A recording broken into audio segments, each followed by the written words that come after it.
Indonesia বাতাম।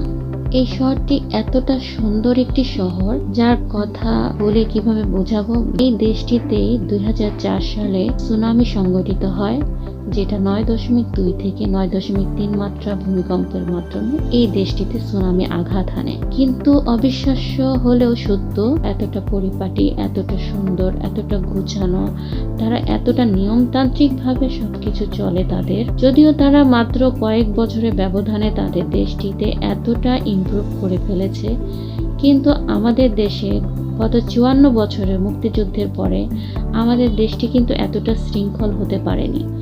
এর কয়েকটি কারণ আছে, তার মধ্যে একটি অন্যতম কারণ হচ্ছে আমরা দেশের চেয়ে রাজনৈতিক দলদেরকে বেশি ভালোবাসি। আমরা কখনো কোনো কাজ করার সময় ভাবি না যে আমাদের দেশের ক্ষতি হচ্ছে না ভালো হচ্ছে, আমরা শুধু চাই আমাদের লাভ, আমাদের সুবিধা, কিন্তু আমরা ভুলেই যাই